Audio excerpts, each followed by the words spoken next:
Wisconsin, Milwaukee, and we'll take questions from there. Well, I think overall the weekend was, you take away a couple innings and it was a real good weekend for us. The first two innings, on Saturday we gave up 10 runs. After scoring 5 in the first, things looked pretty good. We got out and we played an extremely tough ball game, faced a great pitcher. On Friday night, it was 1-1 going into the 8th. We hit a home run, and I think we ended up hitting another home run. And, we kind of, that game changed real quick. We went from 1-1 to 13-1 in 2 innings, and, we took control. And, I commented to the players on Friday after the game, we need to come out tomorrow and pick up right where we left off, and I think we got a chance to put them away. And we responded. We scored 5 in the first. Things were looking good, and then it just didn't go good. Cyber came out and walked the first 2 hitters. I think he went 2-0 count on their big 3-hole hitter and threw one down the middle. He hit it out of the park, and they're right back in the game. And then they came out and scored 7. 5 of those runs after 2 outs on a close double play ball that we didn't get. We thought he was out at first. We ended the inning at 5-5, and that's the way the game works. And then they flared a couple in, got a hit here and there, and next thing you know, we're down 5. We competed hard. We loaded the bases. We were down 10-7 in the 8th with no outs, and we didn't score another run, which is really disappointing. And we were disappointed we lost that game. We felt like we should have won it. We swung the bats better, but we just didn't get it done. Then on Sunday, I thought the team showed a lot of resiliency and just came out and got after it. You could tell that they were upset that they lost, and they wanted to prove they were a better team on the road against a team that's probably going to win their league. And felt good about the way we came out, scored 10 runs the first 2 innings, played great defense really all weekend. I think we're fielding 980, 981 as a team. Really the errors we made this past weekend were because the field was so wet on Friday. It was raining and just didn't get a couple of grips. But overall, I thought we played real well. We hit about 330 as a team on the weekend, raised our batting average, 70, 80 points.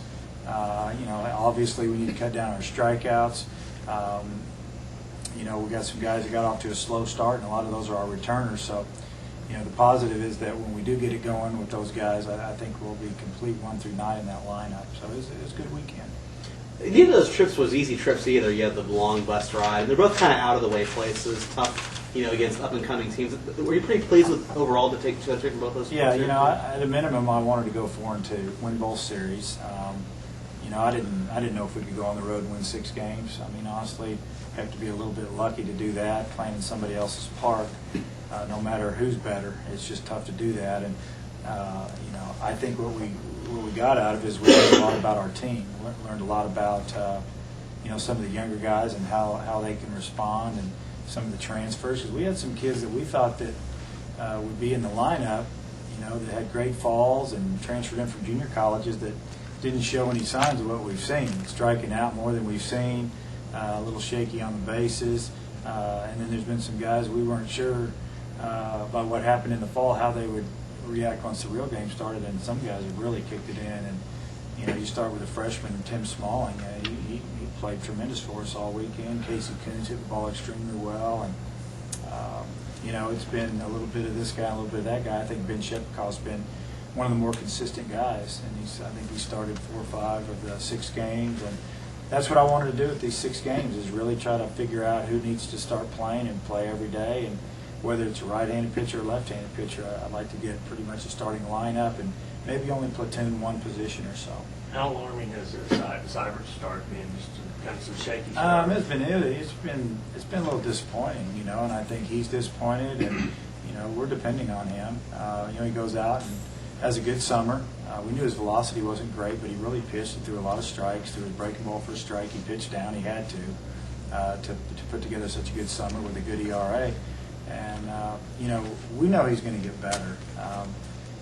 We just feel like that, that he would, we just felt like he would get off to a better start being an older guy. And, he did have a little procedure done on his arm. He's just got to throw more strikes. He's got to compete and get after it. And, we're gonna just bring him out of the bullpen for a week or 2. And, I think we're going to give Dallas Keuchel a start on Sunday and move Duke Welper up to Saturday. Continue with Nick on Friday, and And we just feel like that's just the way we do things around here. We just got to go with the guy that's getting it done. We just have to be fair. And if you pitch well, you continue to pitch. If you're struggling, we got to go with somebody else. And it's like we talk to the players about all the time. You only get to play so many games. You don't get any of them back. So you just can't mess around too long. Is it a confidence thing with Cyber? He's always had pretty decent stuff, and he's shown some flashes. I mean, especially last year at the Cape too. It's really hard to say with him. He doesn't talk a whole lot. He's quiet. Sometimes he's not a real emotional guy on the mound, and a lot of times you're dealing with an emotional kid. You can tell if his confidence is shaken. Sean's pretty even keeled, so it's really difficult for us to tell what's going on. We just think that he's gotten off to a bad start. He's fighting a little bit, and he just needs maybe a little time to get in better shape. Overall, with your staff, you faced a couple of good hitting teams. You had some walks in there. Was that expected in the environment and just early in the season? We've walked way too many people. Walks are unacceptable. You as a pitcher, if you get hit, you get hit, but you can't walk people. And Coach Jordan, he preaches that to him, and he works with him on that, and that's throw strike one, go from there, finish people off, and let them put the ball in play. We can field the ball a little bit, so that's going to be the key. You got to throw the ball over the plate. If you have good stuff and you throw it over the plate, you're going to win a lot of games. Is Smalling your shortstop, or are you still looking at other people? Now, Smalling's our shortstop right now, and Willard is right there with him, backing him up. Willard will also probably be our backup second baseman, kind of a utility man. But don't count Matt out. He got in the other day, and he lined out to third, made a tremendous player. He had a double down the line. He's a good player, and he can run the bases and do some things. So it's good to have depth, and it's good to have competition. It's a long season, but right now Tim will be our starter, and we'll just go from there. You're talking about getting off to a good start, but Casey is too, so we're going to see them in the lineup more together now? Yeah, I had him in the lineup together yesterday. Casey was the DH. Logan Forsythe is starting to swing pretty good too. Defensively, there's nobody better than him over there, probably in college baseball. So we were discussing this morning that we might try to put Casey in the outfield and try to get his bat in there. It opens up the DH spot for maybe Jeff Nutt or something, and bring Logan in there defensively. So, we're still answering questions, but it's good to have some options, and we'll get it figured out. We'll get our best team out there. How about Alex Keuchel? He's making some appearances, and he's maybe gotten hit, but was that pretty good for him to get that experience early on? Yeah, yesterday Dallas got hit in the first inning, and he made a mistake to their best home run hitter last year that had 17 home runs. He got behind in the count with a runner on first. We had a 14-0 lead. In that case, most of the time we would have thrown a changeup there, which is one of Dallas's best pitch, probably his best pitch. But he was down 2-0. He gave up a home run, and after that he settled in, and he did a great job. So I think it's just inexperience a little bit, and the jump from high school to college at this level, that you've got to pitch ahead if you're going to be successful, and he's learned that. He'll have his up and downs this weekend, but it's in there. He's won 2 state championships over there. He's been right in the middle of it. He's a big kid. He's mature for his age. Physically, he's got great mechanics. We think he's got a big upside, and he's left-handed. And that's good. That's the thing too. Is he's pretty advanced. We talked in the fall about how he pitched in lots of big games. You said, how much more mature is he than maybe your average freshman right now, do you think? Physically, he's more mature, I think. He's full grown. He's 6'3", pretty well developed, and I think that he's pitching a lot of big games, so that helps as well. So, compared to other freshmen, I think it's more physical than anything. Hill's had some opportunities too, and Steven Richards has been hit too. But again, it's a good experience early on. They're going to keep. Yeah, I think Hill was a lot better this weekend than he was last weekend. I think that he's going to be able to come in there and get some innings in the middle relief type role. Richards has been a little bit disappointing. I think he would tell you that. He's usually a strike thrower, and he seemed a little bit timid out there. And we talked about that after the game on Saturday, and that he was tiptoeing around instead of just going out there and doing what he always does, and that's compete. So hopefully he's going to make a move mentally as well. What about this team coming in this week? What are they going to be like? UW Milwaukee, used to play them a lot when I was at Nebraska. You know, it's either in their league, it's usually them or Illinois Chicago, who we played, you know, in the past here, who's actually beat us here and has been in regionals. And, you know, I know they've got 5 returners back. They did lose a couple of their starting pitchers. You know, Scott Duffett, who's been the assistant coach there for 12 years, is now the head coach. He was basically running the team before. There was a professional or big leaguer in there that didn't do any recruiting, didn't do anything. Scott did it all. So there's really not much of a change there. They are going to be a little younger than maybe he'd like to be in his first year of being the head coach, but he does a great job. I mean, we played them, like I said, usually a 3-game series once a year at Nebraska, and one year they came back to our regional. We had to play them in the first round and went down to the wire and we beat them. They compete. I think they had the leading hitter in the country last year. They always have some guys that can hit.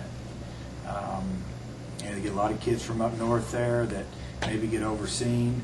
I've gotten in their way a little bit recruiting, to be honest with you, and I run into Scott when I go up to Wisconsin every year and recruit, and usually get a guy or two. So I think they're looking forward to being outside. They've had miserable weather up there, coldest winter they've had in a long time, and you know, they're ready to get out of the gym and get out here on a baseball field. And they'll be very competitive. They won't be as far along as we are as on a baseball field. You know, there's some games we need to play well. We need to win this weekend. And that's a really good state. I mean, a pretty underrated state for talent too. Like you said, you know, you've done there a lot and gotten guys. So you got a ton of guys, in-state guys too, that play for him. Yes, he's got a lot of in-state kids. I mean, he'll get some kids out of Illinois, but a lot of kids out of the state of Wisconsin. And there's good players up there. There might be a year behind developmentally wise, as far as maybe getting a kid out of the South. Just try to read into that a little bit. And you know, as far as Division I baseball, you know, University of Wisconsin doesn't play it, so a lot of the kids that want to play Division I and want to stay close to home will go there. Are you expecting your young pitchers to be, and players, to be less nervous playing at home, or is that going to be a big? Well, for I think the game jitters are going to be out of the way now. Playing in front of who knows how many this weekend, probably depending on the weather, might be a little bit different for them. But I think most of the kids are going to enjoy it. We played, you know, in front of 2,000 and 3,000 people the last couple of weekends, and have been on the road, and they haven't been real friendly with us. And I don't think it's going to be a big issue. It's a pretty hostile environment you're in compared to what you'll see this weekend. Yeah, I mean, they were good environments, I thought. You know, both of them, environments we came from, they roasted a pig on Friday, and the students got all wound up. And, you know, this past weekend they were all hanging over the left field fence. And, you know, our center fielder and left fielder, they have a lot of new nicknames now. Let's put it that way. You probably can't say most of them. And I thought our guys handled it pretty good. They didn't talk with them or fight back with them, and tried to stay focused. And it gets you ready. You know, it's all in good fun out there. But they were good environments. I mean, these were 2 quality teams. You know, Louisiana Tech went on the road and won 2 out of 3 at Texas Arlington, who always has a good program. You know, in Troy, you know, they have a Wednesday game with Alabama. They play Auburn next week. They got a big series this weekend. They play good competition there. You know, and again, they're preseason. They're projected by the coaches who voted for them to win the Sun Belt Conference. So I think they were good. They're all good RPI games for us. They were good series wins on the road. You know, I think we handled it pretty good. And again, we answered a lot of questions, and that was probably the main thing for me. And I told the players that last night. You know, great job coming out and getting after them, but we also know a lot more about our team and our makeup right now, what we need to work on. Looks like you got somebody to follow in the footsteps of Sawatsky as a closer. You got to be happy with that. Yeah, you know, that's been fun to watch. You know, Jess Todd coming out there and just putting the hammer down. You know, really his 3 outings, and I think we'll see that a lot this year. And like I said, if we ever needed him longer than 2 innings, we can do that. We just got to build him up in his bullpen and get him ready for that down the road. That if we're struggling and we need him in the 5th in a big game, we bring him in, or if we needed to spot start him down the road, we could do that. But right now, you know, that's his role, is to close out games for us. How's his control and command been? No walks, 11 strikeouts. That's pretty outstanding. That's pretty amazing. You know, yesterday he struck out, I guess, 5 out of 6 hitters, and you know, just did a great job spotting it up, keeps it down, throwing his changeup, slider, and his fastball, and you know, they're all well above average pitches at this level, and even at the next level, they're going to be there. How hard has he been throwing? 92, 93, 91, sliders in the mid-80s, that's a devastating pitch. That's a big league pitch. Coach, can you talk about the offense a little bit? The bats woke up. Was it a matter of just not pressing at the plate? No, I think it was just a combination of starting to get some at-bats and see other teams pitching, live pitching, being outside. You know, you talked about weather. It hasn't been good. You know, it was good all the way to January 10th, and that's about the time we got back and started up. We fought it, and we feel like other teams are a little bit ahead of us swinging the bats. We'll catch up, and we raised our batting average, like I said, 70, 80 points this weekend. We hit, you know, 325, 330 on the weekend. And Troy made a lot of good plays, you know, a couple, 3 diving plays, and you know, we would hit even better. So, you know, the offense is going to be there. It's just a matter of putting the best 9 out there that can swing it and also play defense, so we have a chance to win on both sides.